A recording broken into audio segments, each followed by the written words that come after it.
Take two. Take two, indeed. Even though I say I don't edit anything, we have to go again because that fucking bloody camera just stopped working for no reason. I just quickly double check it.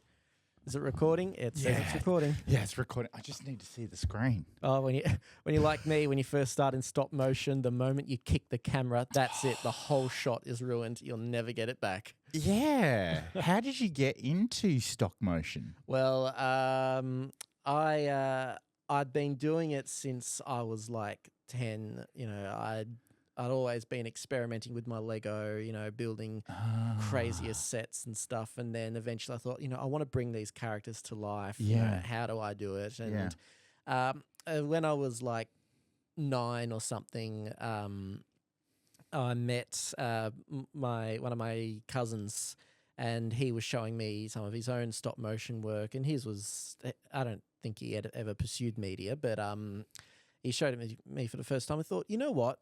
I could really get into this. And I was very young at the time, very new to that line of business. And at the start, it was filming Lego while talking over the top of it. Right. So it wasn't even stop motion. I didn't start doing proper stop motion until maybe a little bit later on when I was 10. And it just started off with, you know, filming a little car driving along and getting characters to walk and getting characters to fight with lightsabers, you know, all the starting Lego stuff that young kids do when they're first getting into it. But it just took off from there. You must have been a kid that had such a wild imagination playing with your toys that you were like, how can I create a storyline out of this? You know what? You know how some creative kids have got little drawings in their notebooks from school. You know what I had in the bottom corner of my notebooks? I had a little stick figures, and if you flip it, you can see them animating and moving. Oh yeah, and the teachers always looked at it and thought, "What is all this?" And I eventually had to flick it to show them that they were just blown away by it. So that's where it started. Oh, you were obviously bored in class. Oh, yeah. Yeah, it started off. I also did these other things where I just fold a piece of paper and then draw a perfect boxy grid on it, similar to what you get in one of the other textbooks, but wider boxes, and then draw the tiniest little stick figure comic strips in it. And it'd just be a one page book where you open it up, read the comic from start to finish, and that's it. And I drew hundreds of those. Wow. Where did this come from? Are your parents creative? My dad, both my parents are actually school teachers. Dad does play a bit of musical instruments, but they're both physical education teachers, so they teach PE, sports stuff. Yeah, right. Any brothers or sisters? My sister is an artist. She's a painter. She's is she older? Oh, she's much older. She's really good at it, but unlike with me in my media pursuit, she has struggled to find career paths within the artistic field. But it does go to show how difficult the art world is. Yeah. I reckon she was the person that you looked up to the most. I wouldn't say in terms of the artistic world. No, when it comes to our range of arts, we both do it very differently. We've got very different tastes. Yeah, right. So who inspires you then? I guess I got a lot of my inspiration just from various different people. You know, I've never really had a proper idol that I've looked up to and thought, you know, I could really be like him. I just kind of see a different range of different people, you know, try to explore as much as possible. And I've just had very small people, very small moments and conversations that just inspired me to do bits and pieces of my work, and I kind of remember half their names, you know, and but that's what it's like with most writers and thinkers, you know. Most creative people. Creative people. You know, I'm writing a book as well, and I can remember. Is there anything you're not doing? I'm writing a book. I'm doing a 5 stop motion animations, various short films. I'm doing one short film with my girlfriend. We're working on that as a bit of an astronaut project. You're training to be a Pilates instructor? Yeah, something like that.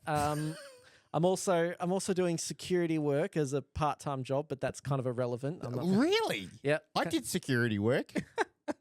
Fucking, I did that for a couple of years in Perth, and the day I quit was the day I got a gun pulled out on me. Oh goodness. I was like, yeah, I think this job's not really for me. Yeah, I work a lot in the car mainly. I won't say what I do, but it's not great work because you do get a lot of kids come up and kick your mirrors off and people bang on your window swearing at you, and I just think, oh god, this isn't fun. Yeah. But anyway, you have to do jobs to kind of like get through, right? Yeah, we all have to do jobs and COVID-19 really did stiff us on that one, didn't it? Yeah. Yeah, a lot of it is just getting by, saving up. I mean, that job did get me my camera and a lot of my other filming equipment. Yes, so we will talk about your camera. We had to start the recording again. Yes, we did start off with that, and then we had some what we'd call technical difficulties. No, it's called being a one-man band and too many things going on, and then I couldn't see the screen if it was being recording. But anyway, that's my bad. Yeah, personal fuck-ups. What? 6 minutes into the second take and already getting roasted. I love it. So, okay, let's just jump straight back into it camera-wise. All right, you cameras. started off on a Nikon. Yep, start off on a Nikon doing my stop motion, and until very recently, I think last year, my 2 years working at my security job has got me enough money to buy myself a Blackmagic 6K Pro, which is Australia's ideal camera. Ouch! For first-time videographers. Oh, let's just be clear. Let's be clear on that one. Yeah, let's just be very, very specific. It is actually an Australian brand, Oh, yeah, right? it's an Australian brand. It's an Australian company. It's actually based in Melbourne. Yeah, that's what I thought. Based in the eastern suburbs. Can't remember where. I recently went to their base Showroom. of operations. Showroom, New Magic, they're actually called, and to just get it repaired. And all credit to them, it was out of warranty just over like 1 month, but they fixed it, did it all for free, just replaced the screen, no harm done. It was wow. So they're a great company, Blackmagic, a great company to work for. So, because I've seen the bodies, they're like square bodies, right? Yeah. Cubes. But then, like, in terms of lenses and stuff like that, like what lenses do they use? I'm fucking fully geeking out here. Oh yeah. Now, here's some interesting news on that. When I first got my camera, the lenses, I had to use all Canon lenses and other branded lenses for that. But very recently, they've released lenses that are for the Blackmagic camera. They're called Cinema Lens, Cin for short, Cin lenses. Yeah. I was researching them. They come in a very wide variety of ranges. Yeah. Are they like the Cirrus ones? It's spelled Cinema Lenses, CINES. Yeah. So they're specific Blackmagic Cine lenses? I wouldn't say they're specifically for Blackmagic, but from what I've been told, it sounds like the Blackmagic buyers are the ones who mainly go for those lenses. Yeah, okay. And they're also a bit more for the filmmaking wise, so movie production rather than videography. So if you're a videographer, you got a Blackmagic camera, you're still better off going for your 2 prime Canon lens and the longer 200mm zoom lens for your main videography work. But if you want to get into filmmaking, you're best to move on to the Cine lenses. Yeah, right. Which is what I'm planning to do next year. But I'm assuming that they're quite expensive. Oh yes. I was looking at the 2 main ones that you can get. I think something like $6,000. Oh, that's like I'd pay that. Yeah, you spent that kind of money on a bloody Mandalorian costume. Yeah. Well, and the rest. But like if it's a cinema lens, like you expect the quality of the glass to be prime. It's but a lot of glass. Yeah, and like, are they heavy? I'd imagine so. Yeah. I mean, I have picked up one of those bigger lenses at the studio where I used to work. Yeah. Yeah. Oh, bloody hell! Like weighs a ton. And the camera itself, when you've got it on the gimbal, you've got to work out your upper arms and upper muscles. So I've been trying to get back into that as well when I go to the gym. Focus on my arms now. Yeah. My legs are very skinny. Oh, I just looked at the sticks. Oh yeah, my legs are definitely not skinny. I got thunders. Yes. Yeah, someone's looking a bit trim, especially with all those tats. Yeah. Shit. 87, 86 episodes in, and it's the first. What's wrong with your previous audio? What's wrong with you? What's wrong with your previous guests? I don't know. What's the so it's a 4K camera. A 6K 6K camera. Yeah, the 6Ks are fairly new, so it's 6K Pro. But with a 6K, like how big is the fucking SD card? To be honest, they've changed that a bit. They still use SD cards, but how big are the files? they only go up to 500 gigs. What? But and they used to use these things called S cards, I think they were called. They were those bigger, chunkier things. They're about the size of the old PlayStation 2 hard drive cards you used to put in. Yeah. They've said don't buy those anymore because they're ridiculously expensive and they're rubbish.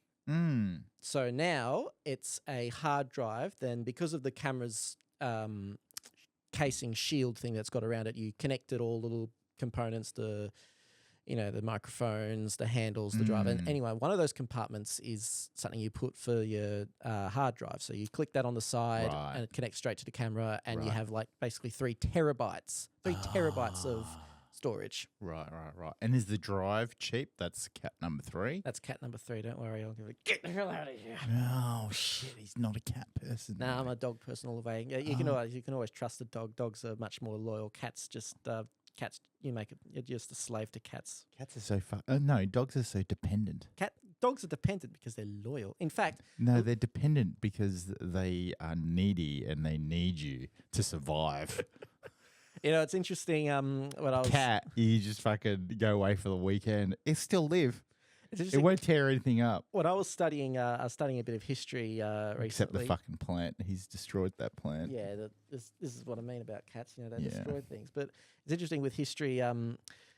When human race first started hunter-gatherer societies and started building that, one of the dogs was the first animal to be domesticated by humans, and it was that ability for humans and dogs to communicate properly. So dogs were able to.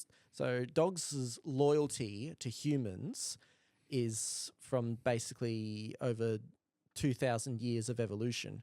So they came from wolves, right? Oh yeah. That's the species of dogs species of dogs separated from wolves when they were able to domesticate themselves to humans. Yeah, and that's what I love most. That the human bond with the species of dog has come from that, essentially. Don't get me wrong, I don't have anything about dogs. I love all animals.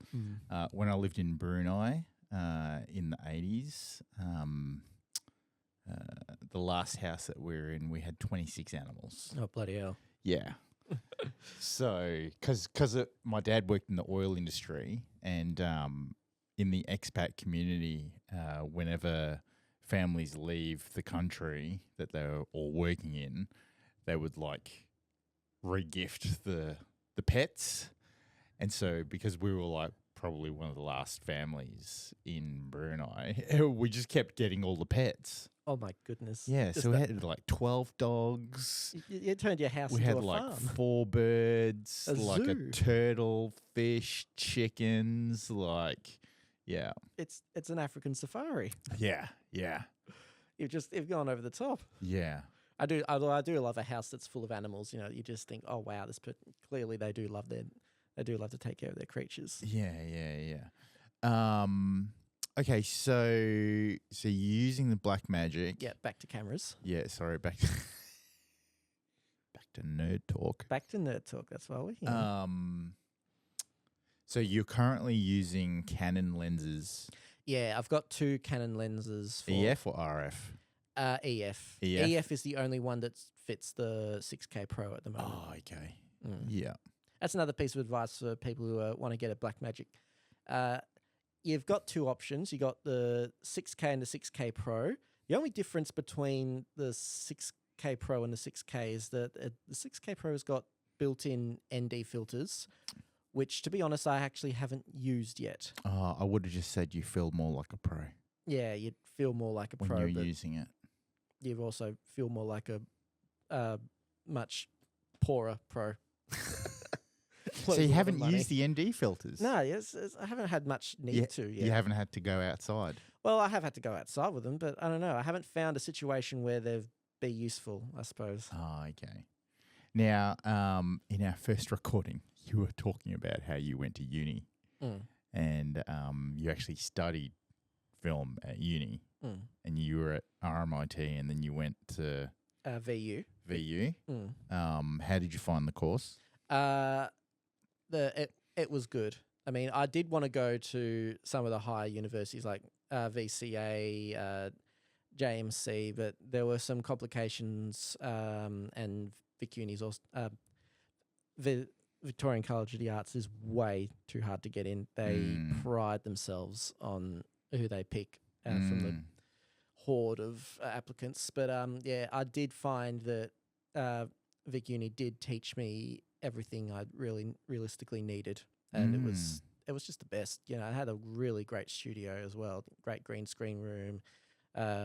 You know, they had the booth where you do the switchboard and live streaming and all that, so, and I loved it. Wow. Yeah, and it just does go to show, you know, as long as you're happy at the university at your university, that's all that matters, really. Yeah. That's exactly right. And as long as you're kind of like learning all the things and you're enjoying learning all the things and you're having fun doing it, like nothing else matters, right? Yeah, and often the outcome is as soon as you leave uni, unless you know you get the top job at what's the thing, the work experience Marketing agency or something. Yeah, something like that. If you get a top-notch job there, you're probably going to rise a lot higher, but you'll struggle because obviously you can't fit in all that information when you're studying at uni, and you're better off learning on the job. Yeah. Yeah. It's certainly, I've worked out that my learning style is definitely learning on the job. Like I fucking hate going into a class. And everyone learns on the job because often, especially when you've got someone at the front talking non-stop and you're just like, I can't follow all this. Yeah. It's impossible. Yeah. And they don't teach you like half or quarter of the stuff that you need on the job anyway. No, they don't teach you how to set up the studio. Yeah. They don't teach you which cables go where and which what do clients expect of you and what situations will you actually be in when you're doing videography. Now tell me again, sorry, about your first experience in like an agency. What type of work were you doing? I started off, so this was a little bit after COVID. So at first I did a bit of drama, which didn't go anywhere, and I thought, move on from the acting world. As in you were acting or you were filming? But when I was first started, when I was back at school and then moved on to uni, I was doing a lot more performing arts and acting as well. I thought, kind of branch out a bit, get both sides of it, and I thought I'd pursue that. I mean, you're not bad looking. Oh yeah, and I know that's what some actors like, like the unique look and stuff. And I thought, maybe I could go further with this. I looked at it and thought, there's 1,000 people who look like me. Yeah. And I just thought, it's not worth it. The acting industry is already tough enough. And truth be told, you're not noticed for your skills. You're just noticed for who you are. There's only 4 other people in Melbourne that look like me. Oh, yeah. And I've gotten mistaken for them all the time. Oh, goodness. You probably go chasing yourself thinking, oh, wait, I'm supposed to be... Where's he going? You're supposed to be doing a podcast. Well, the first guy was when I first moved here in 2001. I couldn't fucking go anywhere because he won Celebrity Big Brother, the first season, Celebrity Big Brother, And I was like, I'd go out and people would be like, "Hey, you're that guy," and I'm like, "No, I'm not. No." So No, I was not locked in a house for a full almost a year. yeah, like no, I think it was like 16 weeks or something. I But, don't watch Big Brother. Yeah, it was a long time ago. Mm. It was very funny. And then, like, some people even today, they're still like, "Oh my God, you still look like Dylan Lewis." Oh, And I'm like, okay, all right, well, let's move on from there. Stop talking about Big Brother. Yeah. And then, because I actually had long hair at the start of the year, I actually cut it, so I'm going to be growing it back. And then I just got mistaken for lots of different other people. Like, You went through the long hair phase. I went through the long hair phase as well. Now I'm bringing it back. I'm bringing it back. Oh yeah. Yeah, I got mistaken for like a WWF, wrestler, and I mean you're thick, but you're not that thick. I'm thick. I'm very smart. No. Yeah. Okay, so you gave acting away, and then what did you do? Just focused all my energy onto videography and film production, and eventually I scored my first job at a video production company that and during COVID a lot of people were live streaming their funerals and weddings. So that was a big business at the time, and I picked that up really quickly. Yeah. So yes, I was going to various different weddings, not always just live streaming, but it was good to branch out a bit more. And so picked up the artistic nature of videography, the live streaming elements, the technical areas and all that. And eventually I got into drone flying as well. Got a drone license. You got your drone license? Oh, yes, I fucking tried to get that 2 years ago. I was like, this is too hard. The fucking online learning shit. I'm like, it's too hard. It was. Who did you go through? I can't remember their names. So I've got a picture of a bee on the front of it. Drone It? Oh, that's it. Yes. Yeah, Drone It. God, yeah. You do know Drone It. That's who I went through. I was like, God damn, these online courses are just so hard. It's a shame I didn't bring my book, actually, because I've got this little brown leather book. I keep a notorious amount of notes in for videography stuff and little details and that. I would have showed you all the notes I took for Drone It. How did you find the course? I found it very technical. It sounded a lot like so technical. It sounded a lot like flying a plane. Yeah. I'm like, bro, I'm not fucking flying a plane. I'm flying this little fucking thing with the remote. Well, there's a lot of legal stuff in it as well. You know, you can't fly it near an airport. You can't fly it over a police work. You can't fly it near a bridge. You can't fly it near people. Near people. That's a big one. You can't look down. You actually are not allowed to look down at people's houses. And I'm like, we see that in films all the time. How are we not supposed to do that? It just... there's a lot of rules, but... It's very anal retentive. Yes, yeah. It's like, are you fucking for real? Like, how? Why? Like, what? It's the flying organization suddenly interfering with the filming organization. You think, oh God, really? And the whole industry, basically, they're interfering with the whole industry.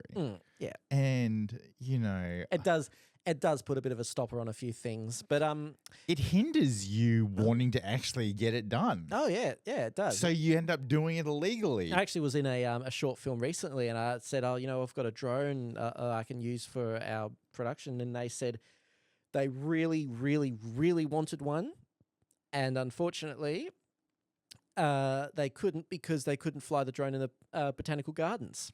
Yeah, and the potential insurance and certificates that they need for approval and blah, blah, blah, blah, blah, blah, blah. Yeah, there's way too much to go in with when it comes to drones. Which, I'm really geeking out now. So how many drones have you got? I've only got the one. I've only got the DJI Mini 2. I have been looking into others, the 4K drones, the proper ones for film production and that kind of stuff. So I'm thinking, later on down the track if I've got 5.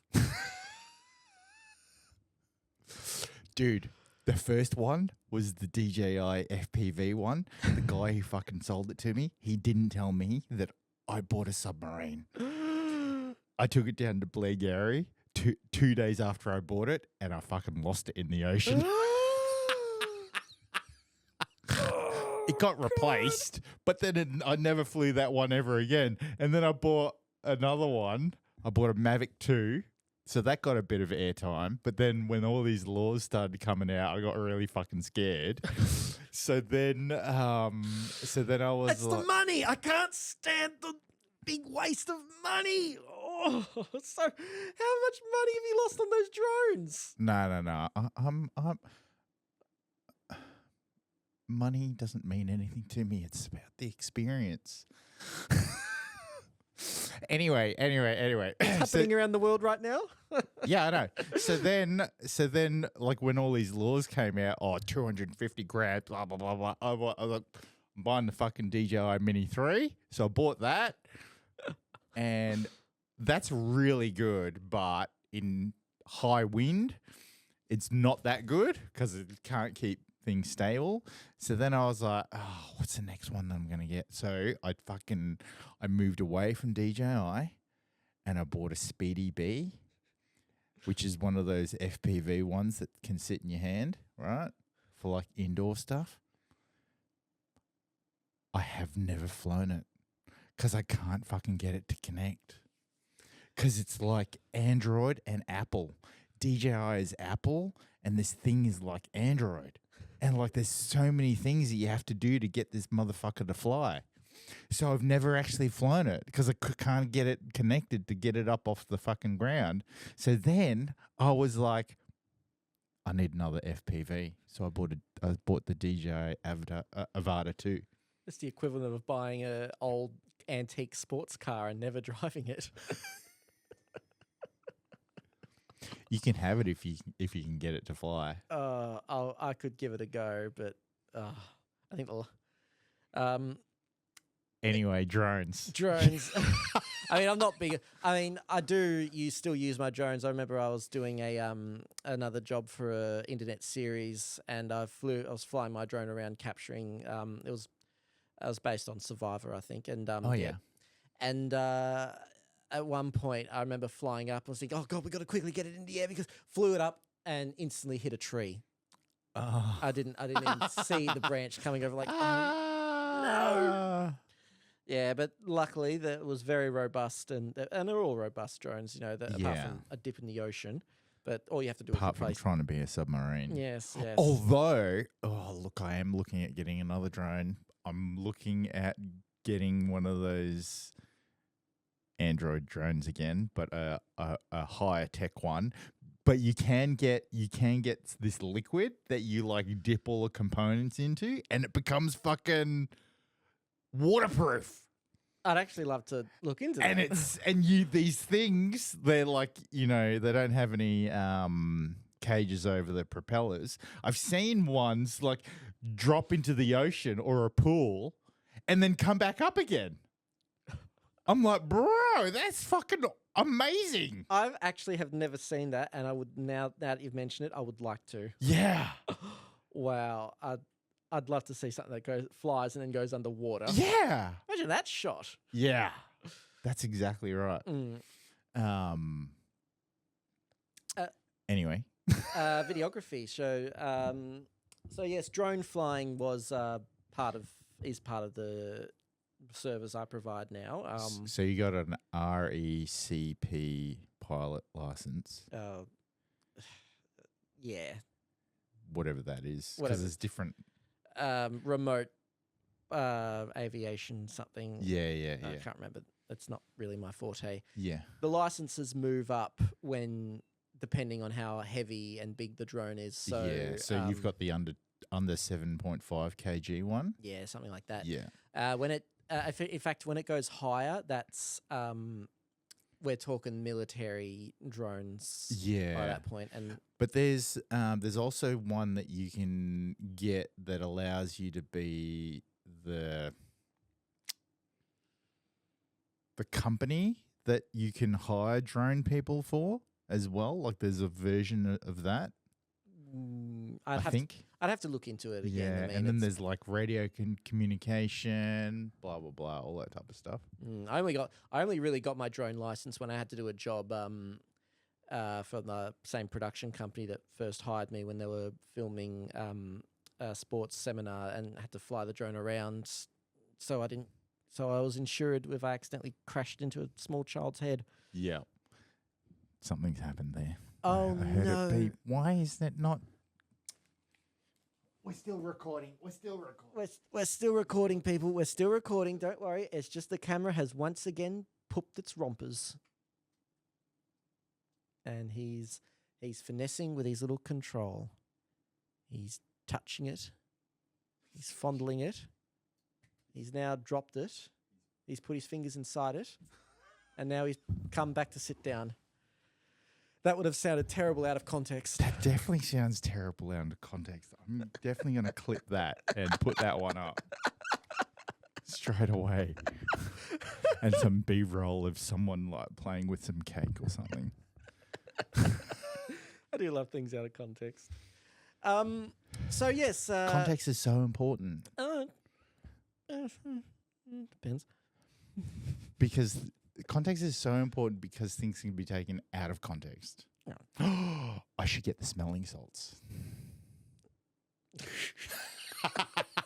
That's an interesting transition. Yeah. Yeah, so videography. So started off doing small time work, and very recently I've just been getting back into the cinema mode. Yeah, so doing short films. yeah, short films. A lot of the short films, especially all videographers and anyone who's interested in the filming industry will know that when you first start off, filming and making movies becomes the smallest side hobby to everything else, because everything else is all just equipment learning, artisticness, and clients, building the clients and building your networking, stuff like that. So if someone came to you and needed some advice because they were starting off, what would you tell them? I guess my best advice would be to start off learning on your own before you jump into any TAFE courses or university degrees. I mean, you can do short courses on it, which are now completely free in Australia. Yeah. And you'd probably get a decent amount of knowledge from that. Yeah. And there's that website called YouTube as well. Oh, yes. Yeah. I have heard of it, I think. And yeah, you can... And then there's another website where you can actually learn anything. You can ask it anything and it'll give you the answer. It's called google.com. Isn't that a number? Oh, wait, no. Oh, yeah, I know what you're talking about. But yes. Yes, it is better to just learn on your own to start off with. Yeah.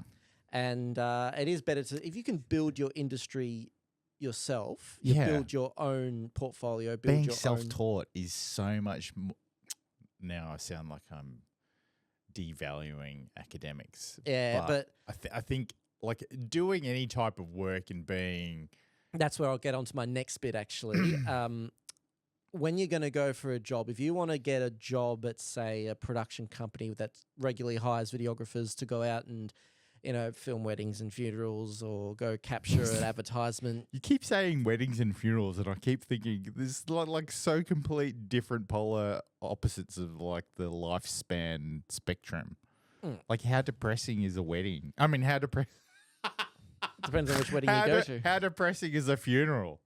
Oh, I've had some pretty sad ones. Yeah, and then how happy is a wedding? Depends on how drunk you are. I mean, being the videographer, I don't think you'd be drunk at all. No, right? you're not allowed to. You're not allowed to drink at all. But anyway, but yeah, if you want to, where was I? If you want to get a job within that kind of industry immediately, they're going to be looking at you and basing all your experience on Your portfolio. Yes, your portfolio and the fact that you're self-taught. Whereas if you have a degree, and let's face it, the society we live in bases it on Fuck the degree. bases it on your academic learning. They'll want to see that you've got What? a bachelor's degree. No, No, no, that's- they won't. Well, No. they'll also want to see your work that comes with it. but Oh, yeah, okay. You're better off. You're better off getting the work done. Yeah, you're better off getting Getting a the job, experience. getting a job with a degree in your back pocket. Oh, That's is that what you're saying? Well, that's just what I'm saying. That's just my That suggestion. your experience. My experience was little when I got my first job, but I had a degree.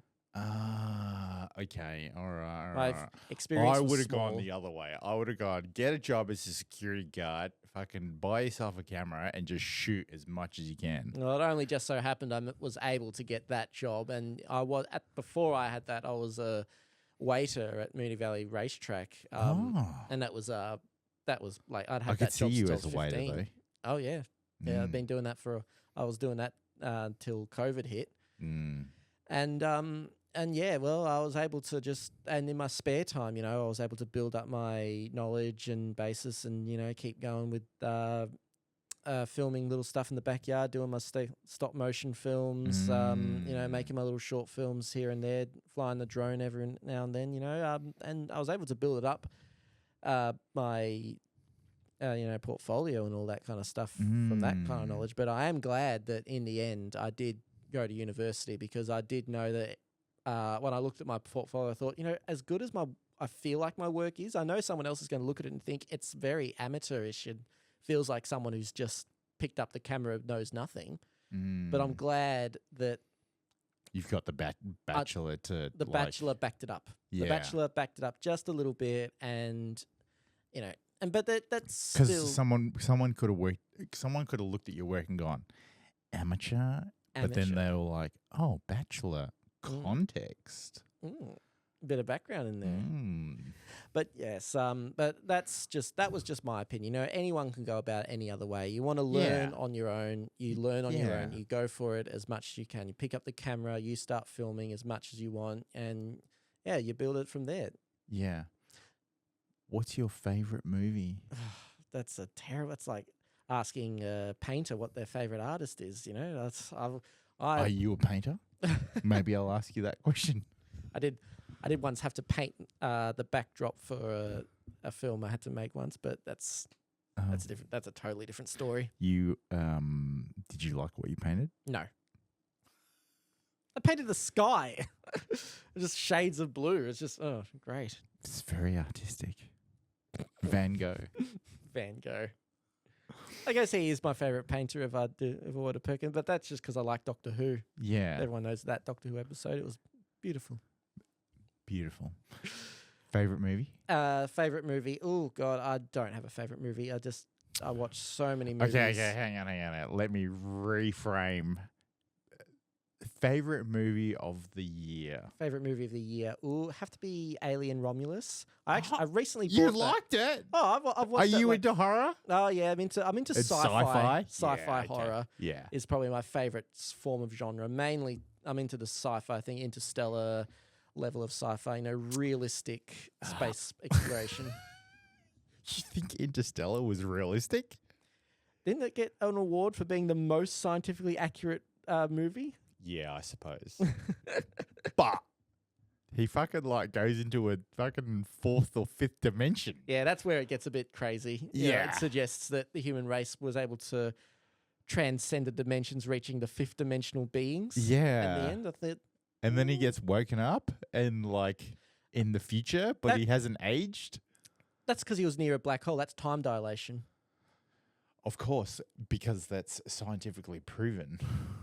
Oh, I have proven that. That's faster than the speed of light. That's the thing I do I spent my time in COVID well. Science nerd. Science nerd, yes. I did spend my time in COVID well. I started writing a book when I finished uni. That was my first chapter was actually my final in my screenplay writing course. So then I just kept writing it and just took it away from there. Right. But and that's one of a good tip for people who who are lacking ideas, just educate yourself. Get into history, get into science, don't lose faith in the news or your government. Just get into politics, learn about the world, and keep building up that knowledge, really. Keep learning. Keep learning. There's so much stuff to learn about. Like, you should never be bored. Especially in this current age. I feel like, especially in America, you feel like a lot of people are losing touch with reality. They're losing touch with the news. They feel like they've lost faith in their government. They've lost faith in the news. They've lost faith in... I don't feel like we can't trust anyone anymore. But well, that's thanks to COVID. Yeah, a lot you of it's can't thanks trust to anybody. COVID. Like, here these governments bloody forcing us to take these vaccinations, and like they didn't fucking know shit. Yeah. And it's what... It was the largest human trial, like, in the world or in history. What is his name? Donald Trump? Yeah. Something like that. And that's what we got when we get uneducated people who actually think Donald Trump is the next great president for America. Well, he's better than what else is available. That's because everyone else who's available is all pushed to one side, doing all the work in the background, doing all they can to stabilize the country, make sure everything's working, while Donald Trump blames literally everyone else. Well, I don't know whether or not it's who Donald Trump brings to the party as well. Like RKR and a couple of the other people, like they're really gonna like Elon Musk got fucking appointed government efficiency, Department of Government Efficiency, because he funded Donald Trump during a very stressful campaign. Yeah, during the worst of his campaigns. But like the best thing Elon could do is like fix the whole red tape bureaucracy on how that whole government works. The best Elon Musk can do is get us to Mars. Get away from the politics. Leave Twitter alone and just keep focusing on your bloody spaceships. We want to get to Mars. We don't want to screw up America more than it already is. He did catch a rocket. Oh yeah, he did catch a rocket. Yeah, he's getting on. He's getting on with it. He's definitely getting on with it. Yeah, so didn't we say like in 2026 we'll be living on Mars or something? Did he say that? Oh, I think someone said that on the That's internet. very soon. I take TikTok and Instagram with a grain of salt, I don't trust social media, just, I didn't think you were on TikTok. No, I was on TikTok for a bit, but it's a big waste of time, really. Just get into the wormhole of scrolling, going, oh my God, how much time have I wasted looking at cat videos? I just... Looking at cat videos, I thought you were a dog person. I can't help what the internet brings up. There'd be dog videos as well. Yeah, there'd be dog videos as well. Much more hilarious ones too. Oh, ouch. I just use it to find funny shit. Oh. That's it. Like, you have to have a laugh. Oh, you do have to have a laugh. Yeah, you do get into... People are way too serious. Oh, they are way too serious, But I get it. I get why they're too serious, because, yes, we are in serious times and there's a lot of, like, issues that people are passionate about. But, like, there comes a point where it's like, you know what? You should actually just have a laugh, because laughing is good for you. Yeah. And if you can laugh at yourself, that's even better, because then people don't take you seriously. Yeah. And like, you can just get along with everybody. Yeah, that's my mother always says the same thing. Always make sure to laugh at yourself. Shout out to Mum. Oh yeah, shout out to all mothers out there. Laugh at yourself before you can laugh at others. Really, I think that's how it's went. Yeah, that is how it went. And that's, I remember Neil deGrasse Tyson, he once said about flat earthers, he said, if you want to believe the world is flat, then you go ahead and you believe the world is flat. However... Do you think the world is flat? I've been on an aeroplane. I've seen the world is round. Wow. But he then said this, if you believe the world is flat, you go on to believe the world is flat. But you should not be in a leadership position if you believe the world is flat. I would agree. Yes. Yeah. As I do love, I do love that concept. The idea that you believe in this, you go ahead, just stay away from social media. Yeah, the latest thing, was it this week or last week, I learned about flat earthers, is that they believe that there's a hole in the Antarctic wall that leads to a lush, like, forest city. I think Middle Earth is behind the ice The wall. the There's ice like wall. one break in the wall, and like for some reason no one can like go through that break. But like if there's a break in the wall, why don't you just fucking go through it and see what's in there? Oh no. And then apparently there was this pilot in World War One or World War Two. He would like flew over Antarctica and he saw it. And it's like, really? Are you that fucking delusional? Does he believe everyone that lost in the Bermuda Triangle? How much got acid lost did in you there? take? What? Or weed did you smoke? I honestly think a lot of these people are just the people who just never leave their house. They stay in their home. They stay in their hometown. They never leave their state. Never leave their city. Never leave their house, and just believe what they want to believe. And that's where. And we did see that. We do see that after COVID-19, a lot of those people who believed in their own ideas, their own opinions about themselves, their own bodies, their own belief on how the world actually is, they just went through the roof on all their beliefs on social media. Social media went into a frenzy with those crazy ideas, all because people couldn't leave their homes and they were stuck on their own devices. on their own devices. Couldn't take in any on their own devices. In their own devices. Mm-hmm. Yeah.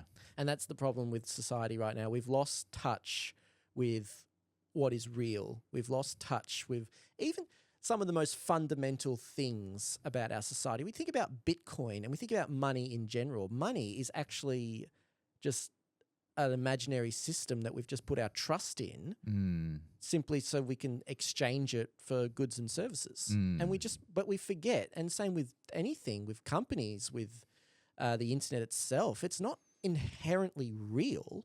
It's just something we've accumulated to exchange. And that's what we need to think about a lot of the things we've come up with on social media these last couple of years.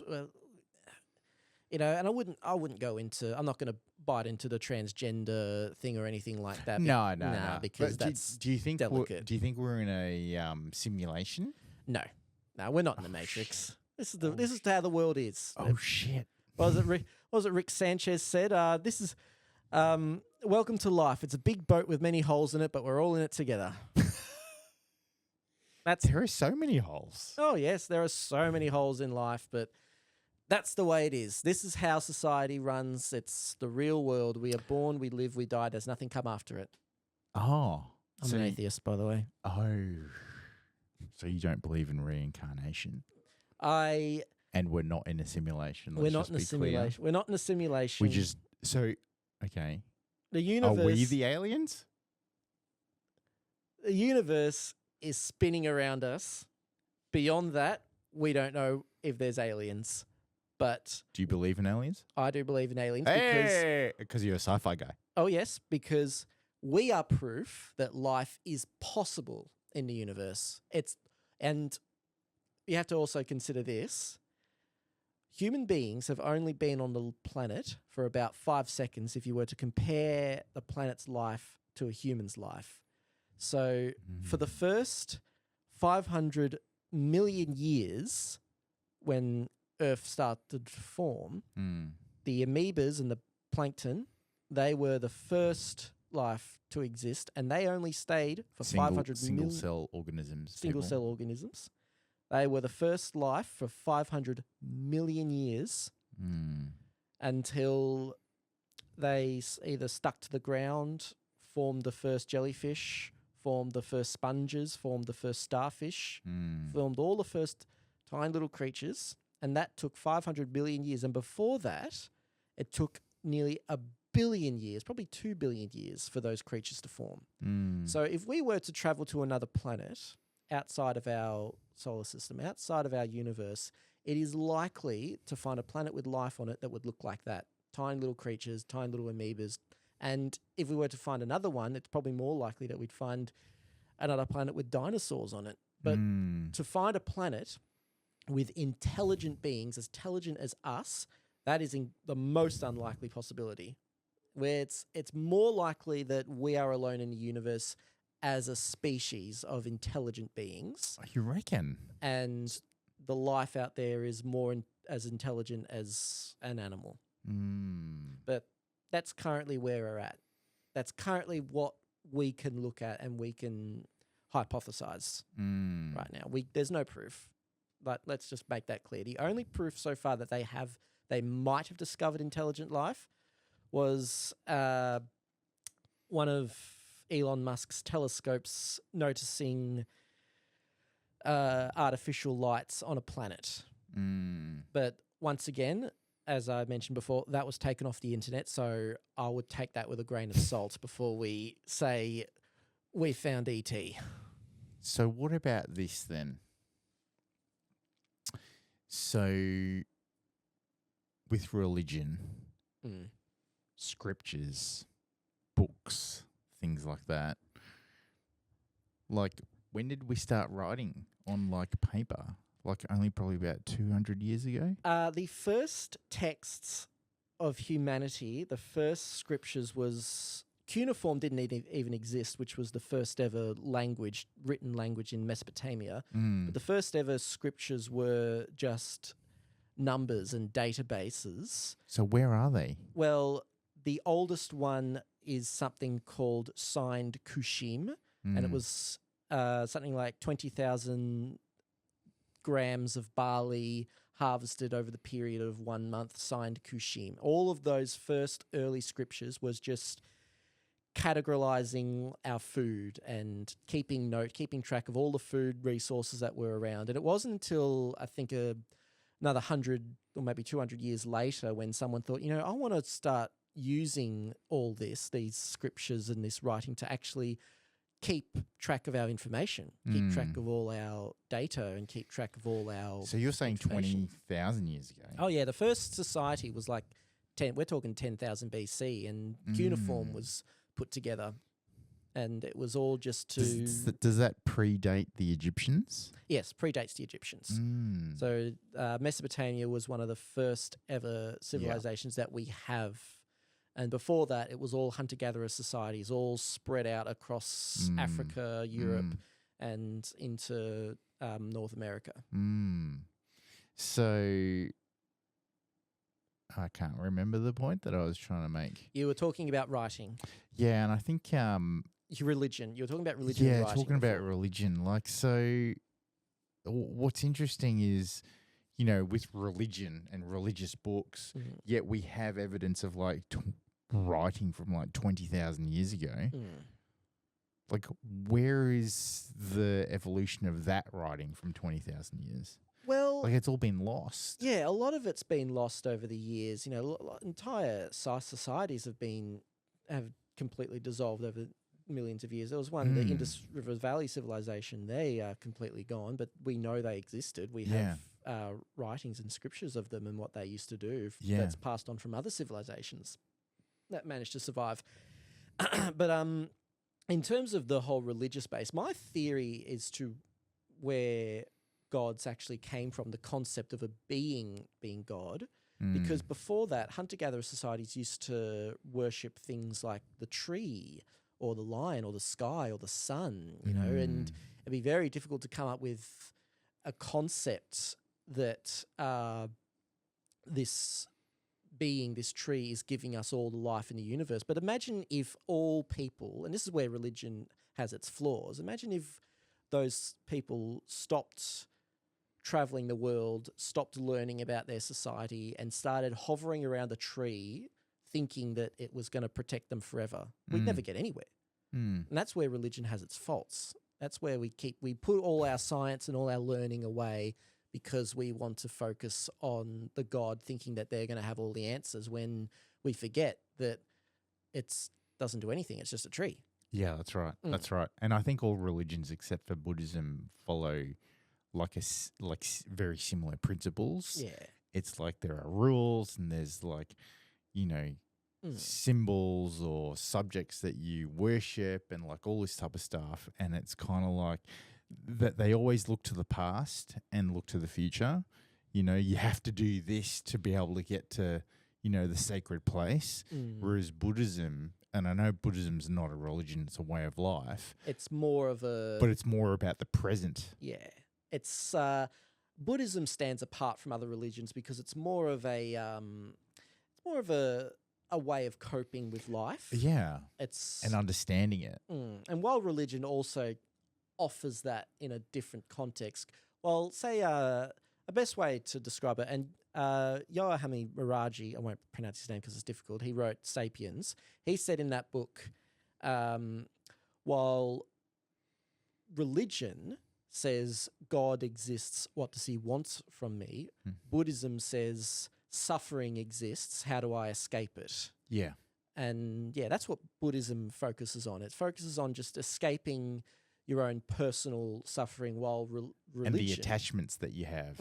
And while religion teaches us just how to function in a society. Yeah. And that's the main basis of religion. And that's why religion's always been, you know, funded by the government when they try to push that onto us. This is the way to exist in our world. This is the way to exist within our walls and our borders.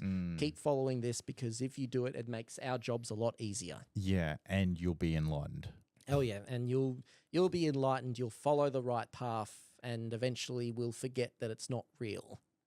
Just on the side note, it's like those suicide bombers. They're like, they grab the little kid. They're like, you got to wear this backpack, and then you'll go to heaven. And they trick them.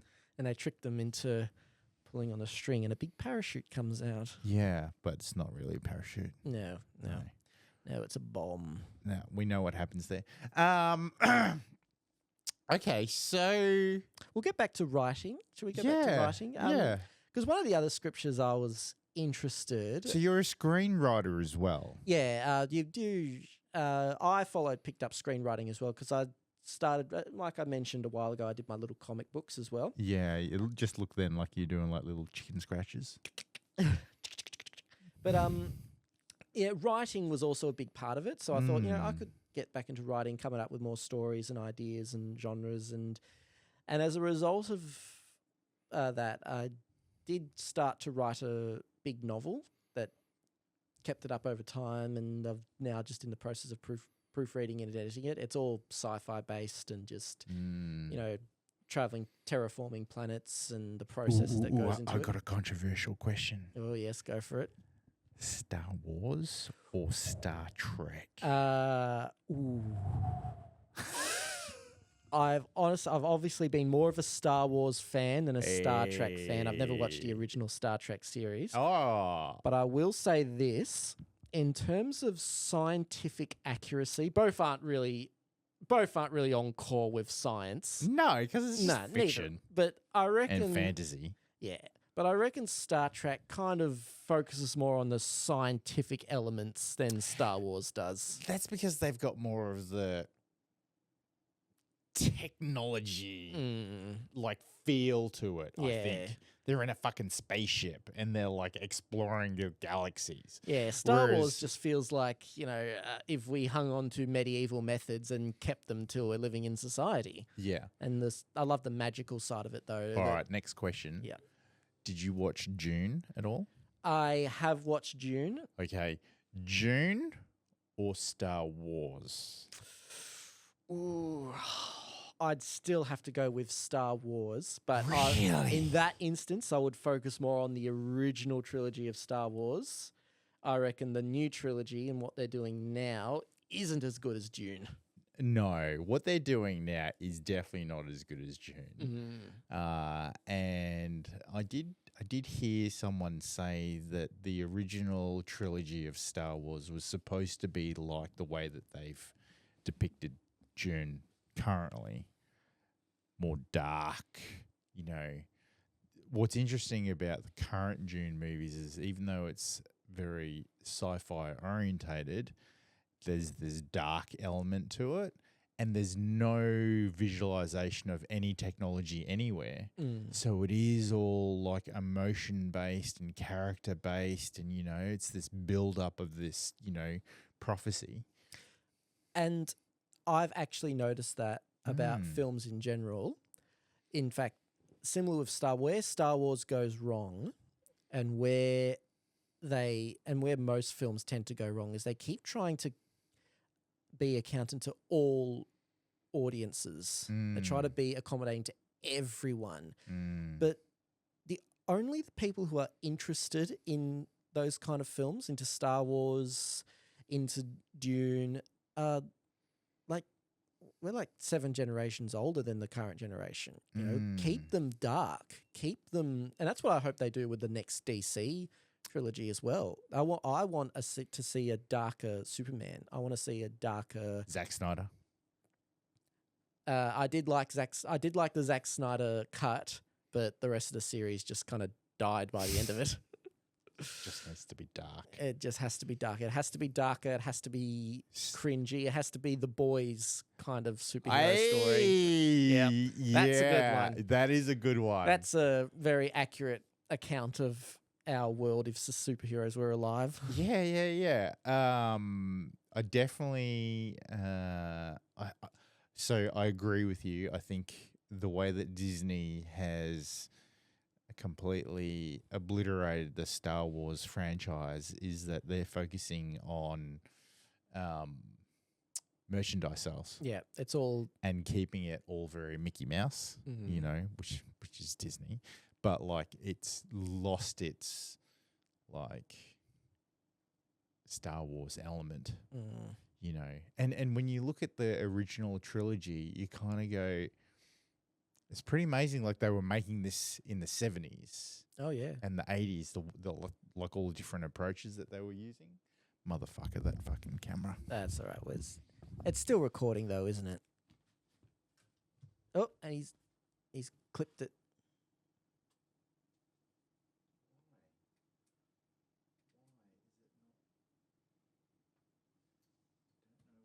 Why don't you put the remote next to your thing? Can you lift that little remote up and put it next to your... I'll keep an eye on it from now on just to make sure it's not buggering up. Not only is he a videographer, he's a ideas man. Read books. Get into reading. Yeah, the Disney focus. I don't read fucking instructions. What are you talking about? Not instructions. No, I just fucking do shit. I work it out. You're a real man, aren't you? I'm not AI. Yeah, Disney have just focused in on like merchandise. Yeah, they're focusing on toys. Toys, the merchandise. And stuff like that. Like, you know, whereas with the current Dune series, because I watched the original Dune, with the current Dune series, like the cinematography that's involved in how they did that is just like epic. Like you would never think that the second movie of a trilogy is better than the first. Yeah. But they just outdid themselves. Yeah. I think someone actually said it was the first time in years where a sequel was better than the original. Yeah. Yeah. So I don't know how they're going to like top that. Like what's in store for the next one. Well, they've got their series now on Binge, which is, I think, a prequel series. Yeah. Something like that. Yeah. I'm keen to watch that, actually. The other show I was watching, because I read it as a book, was Foundation. That was Isaac Asimov's Foundation. Yep. That's a bit more society long after when Earth is long since forgotten. Yeah. Kind of thing. That's more like a realistic version of Star Wars. Yep. But I found that one quite interesting because I'm all about societies and maintaining them, keeping them functioning as best they can, and what we need. Keep them going. Keep them going. So that they don't go extinct. Oh, yes. So does that mean you've done a bit of travel? Oh, yeah. I've travelled most of the world, you know. I've been Europe, China, Japan, America. The only country I haven't been to is Africa. I'm keen to see that one day. Yeah, New Zealand and all over Australia, really. Favourite place? Ooh, probably England, just because I like what? Just because I like the history. I like England. I like its history. I like Europe and that kind of historical stuff. They fucking invaded the rest of the world. Well, that's what they do, don't they? Yeah. But surely you went to the other parts of the world and you saw them disgruntled with the English. Name one country India. in the world that has not invaded. That hasn't invaded a single country. Oh.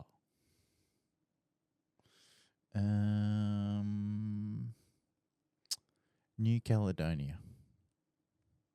I have to look that one up. They their they history. haven't invaded a country. They With- got invaded by France. Oh, then that fits under the category. Any country that is a Or that population has of or invaded. hasn't. Any Right. country that's a population of invaded people. And you can't say Africa either because they invaded the entire world when you think about it. We're all African. We're all African.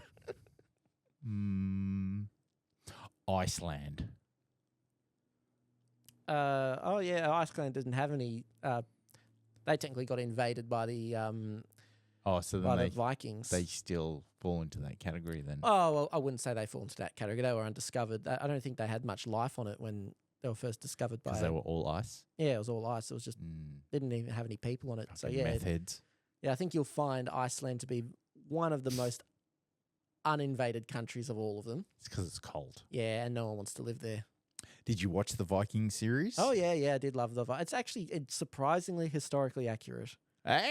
Oh, yeah, You that's know the lead actor for that is actually from Shepparton. Oh, yes. I was actually thinking, he could make a great leading character for another book series. I like the Jack West Jr. series, Seven Ancient Wonders. You know that one? Yep. Matthew Riley's good collection there. Yeah. Yeah, I was thinking I would like to see more of him actually in films.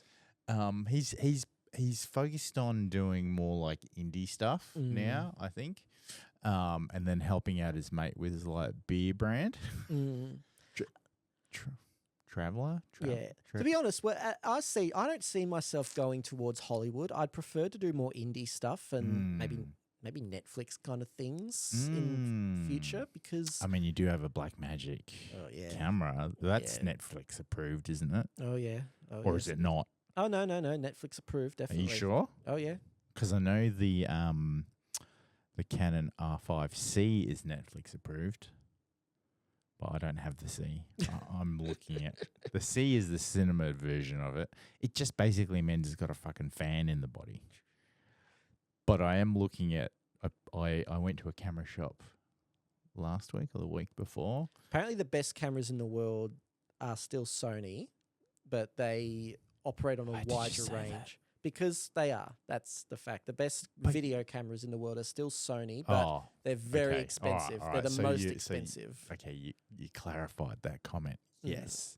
I agree. I think apparently they're still the best cameras in the world. Well, it's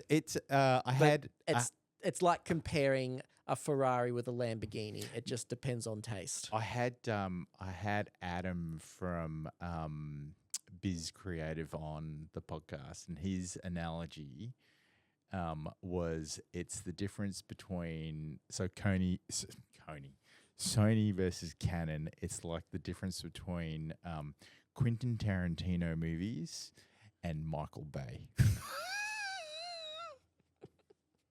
That is a good comparison, actually.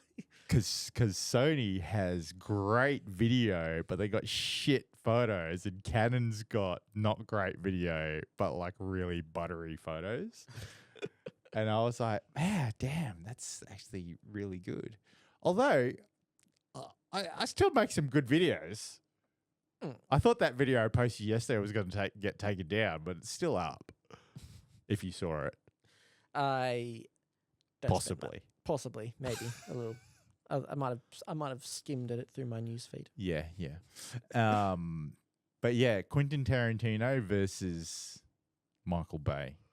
And I think Tarantino is definitely one of those guys who he just does what he wants. Oh yeah, Tarantino's always done what he wants. I think he's releasing his last film very soon. Yeah. His very last one, and then he'll happily retire. He was just the other day on the Joe Rogan podcast with his mate that they both worked at a video store before they both got famous, and he was saying that he just loved movies, and so he worked at a video shop, and he had this one customer that kept coming in with rocks of cocaine.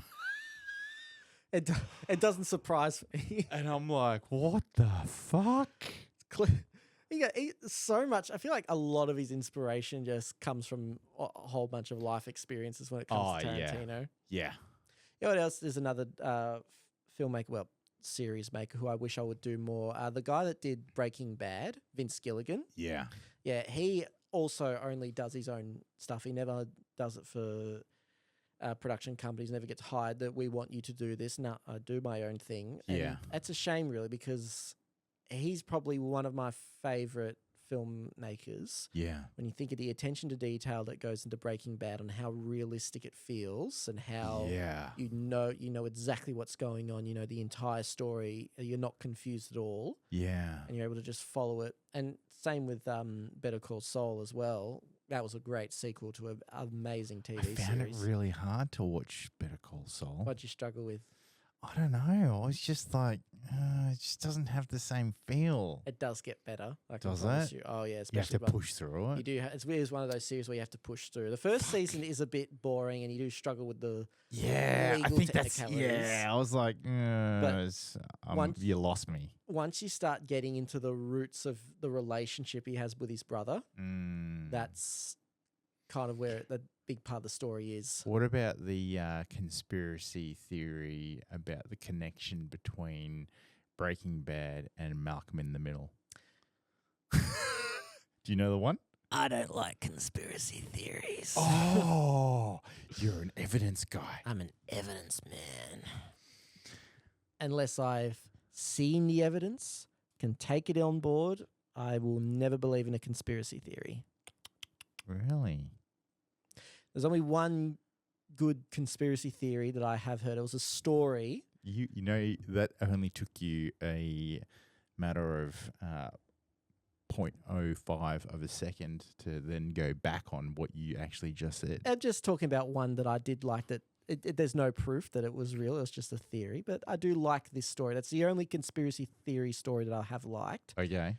There were the astronauts were training, getting ready to go on the moon, Neil Armstrong and all that. You know, they were all training doing their out in the desert stuff. And they came across an Indian who, Native American, Native American, yes. Racist. Native American who was telling, what are you guys doing? And like, we're working on a project to get us to the moon. And he took it on board for a while and he thought, that is weird. He thought, can you please do me a favor for my culture and my religion?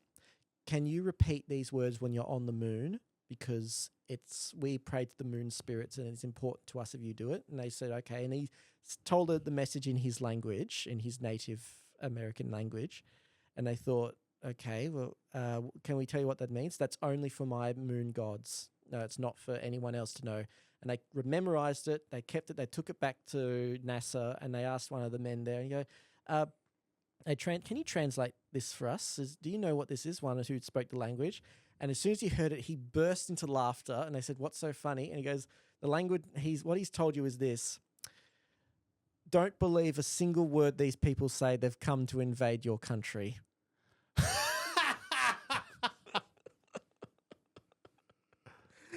That's one of my favorite conspiracy theories that I love. It was just a story. That actually sounds true. It does. It sounds like a good one. I don't know if it's true or not, and there's no evidence to say that it is, but I do like it. Where did you hear it? I read it in Sapiens. It was a good. It was just a good story. I listened. Yeah. That's funny. It is a good, funny one. I do like it. What other TV series are you into? I have started Day of the Jackal. My girlfriend and I have been watching that. It's a great show, and I'm just after the last episode, which I won't say what happens, but I do want to know, what's coming next for the final episode. And they're making another season, so that's something to keep on. And I'm looking forward to Alien Earth. That's another one on Hulu, I think, which is just might as well be Disney Plus. What's another series? I also do The Boys, as we mentioned. The Boys is definitely one of my favorites. Definitely one of my favorites. I know that some people are like, it's a little bit too much gore, but it's almost like that's the way that superhero movies were meant to be. Yeah. Like gritty, witty, realistic. Funny. You've got like arch enemies within the same group. You know, you got like people dying, people who can't be killed, and like all this type of stuff. Yeah, it's, to be honest, I've always looked at it as this. It's got more gore in it than Game of Thrones and The Walking Dead combined. But somehow both those shows are harder to watch than The Boys because it just feels, the gore feels so unrealistic that it's just comical. And that's what you expect to happen when Superman were to punch you as hard as he can. You'd just be shattered. You'd just be blown into a million pieces. Same if Ant-Man were to go up your bum and explode. Or in this case, it was the front. That scene. episode was so ridiculous. And it was the first episode. What the fuck is going on here, bro? What is he doing? Oh, like who comes up with that idea? Oh, yeah. Clearly the showrunners just think of the most outrageous things possible. Yeah. I actually did read the original comic as well, and that one also takes the concept of the show, of the concept of superheroes in the real world, and then blows it out of proportion. You know, they make the female superhero suits as skimpy as possible. You know, they make the superhero's backstory as outrageous as possible. And the real truth of it is dark, depressing, and just not really exciting at all. Yeah. And I can guarantee that the show, while it's taken the ideas and what the themes of the book has to offer, it's not going to end the same way as the book has. Definitely not. Yeah. One series that I found hard to like push through and watch was the first season of Yellowstone. Ah, yes. But then I don't know, I started seeing clips of like season 2 and I was like, oh, I need to go back and watch that again. And then I got real into it. My parents were watching Yellowstone. I remember watching it every now and then with them thinking, oh, it's a bit... My parents, fuck, you made me sound like a fucking old dude. Sorry, mate. My parents watched it. I watched it with one of them once. I watched back in the day when I was bouncing on their lap. No. When we could afford Stan. Oh, shit. It's not that expensive. Not anymore, no. But when we still had Stan, we were watching a few episodes. Yeah. And I thought, it's all good.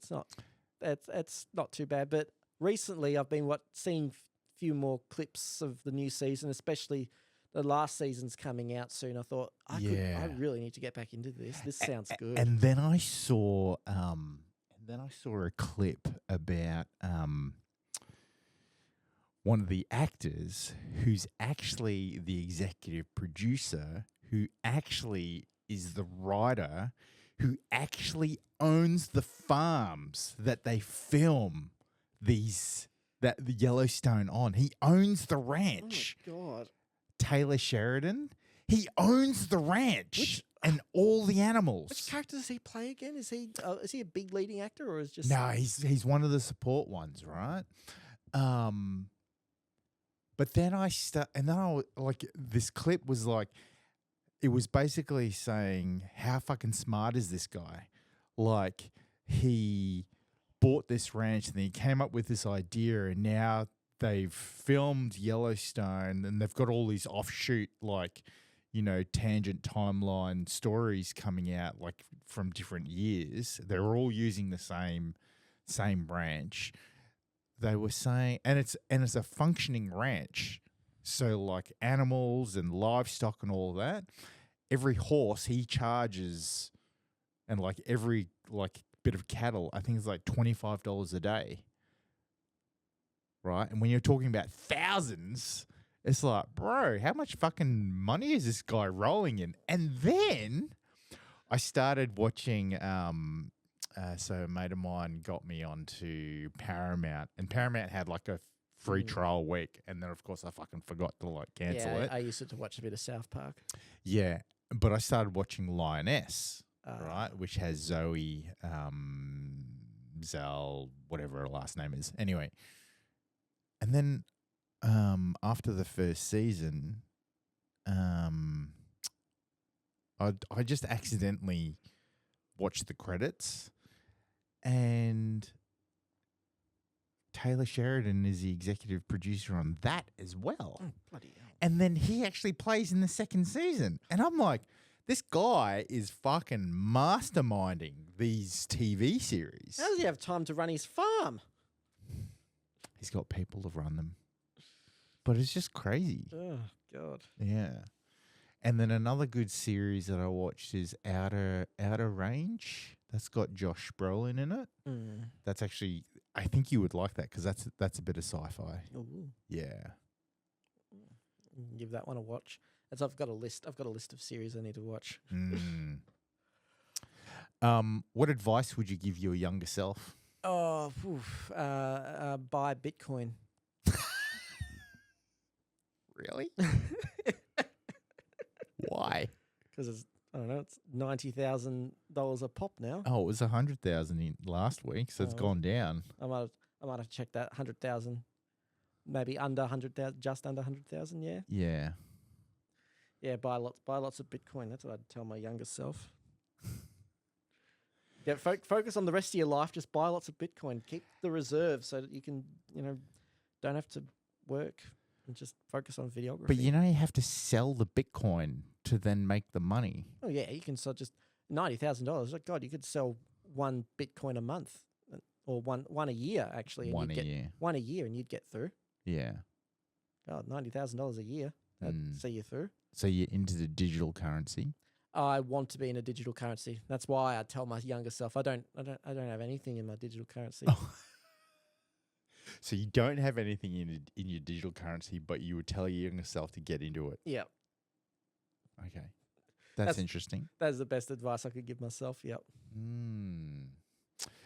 What are your plans for next year, considering this year's almost over? Well, I've almost finished my book. I'm in the process of doing my final proofreading, so I want to publish that. Are you looking for a publisher?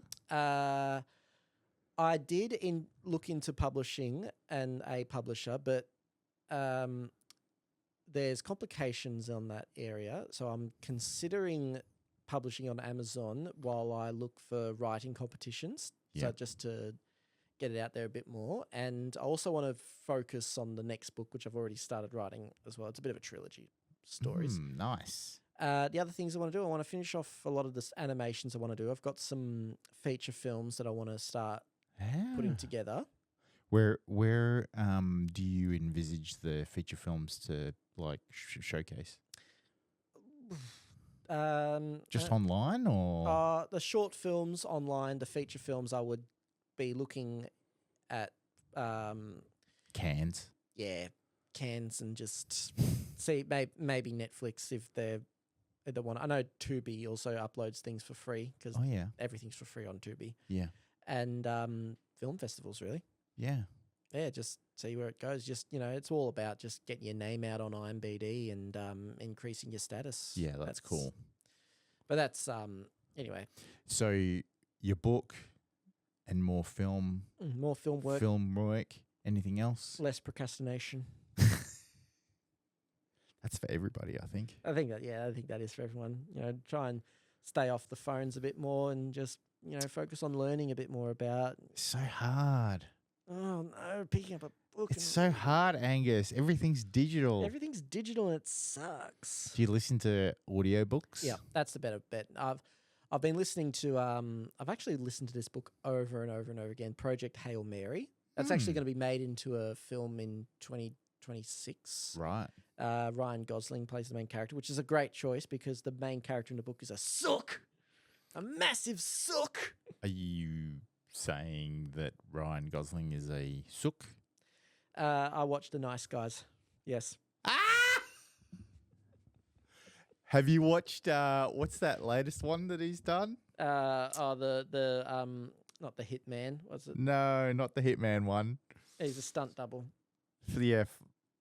The Fall Guy. Fall Guy, yeah. Have you seen that? I have seen The Fall Guy, yeah. I did. That's actually pretty funny. That is funny. It's a funny take on behind the scenes of film production, what the stunt guys have to go through.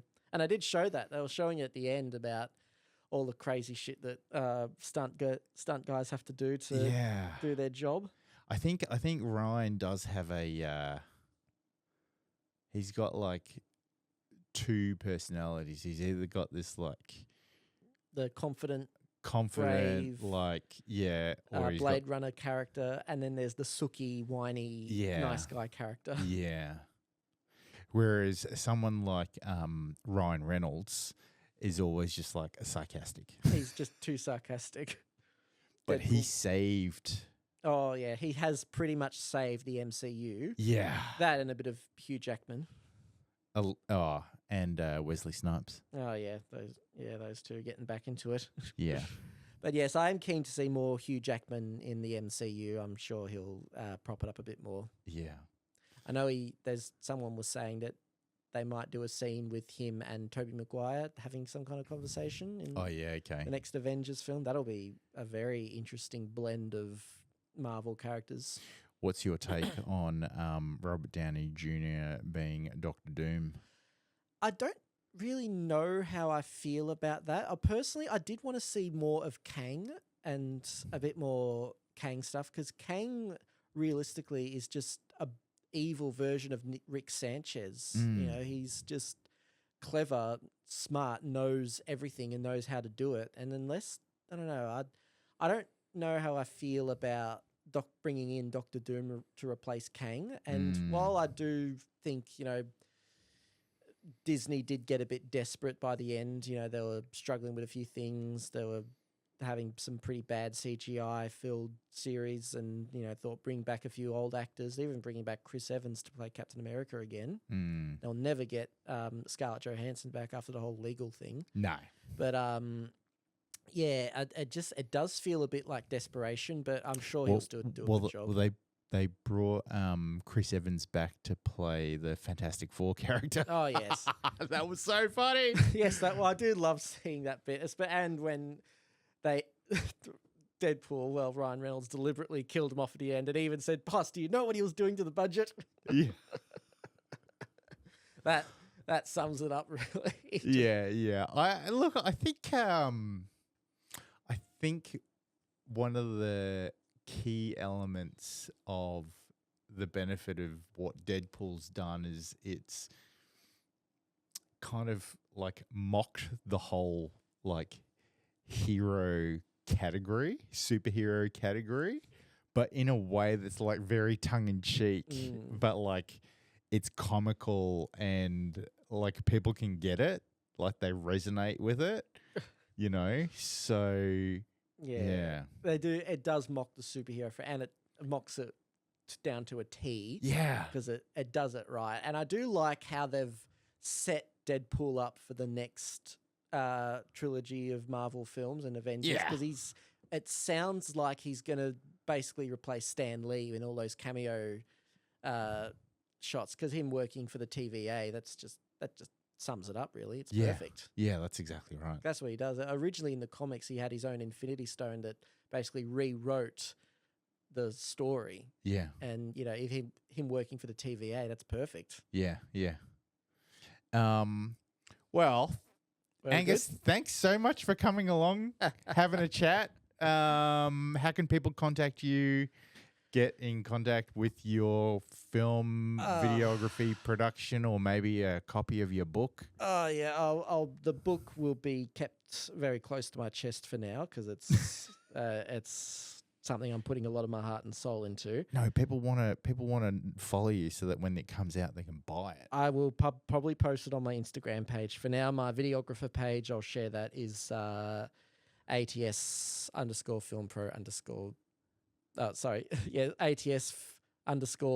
ATS_film_pro. Nice. Put that on your I'll have that screen. come up. Yeah. And that's that's probably where I advertise most of my videography stuff. Yep. And if they have any weddings, funerals, or need for a drone pilot, contact you. Amazing. Thanks everyone for listening in. Make sure you hit subscribe, that notification bell, and I'll catch you guys all in the next one. See ya.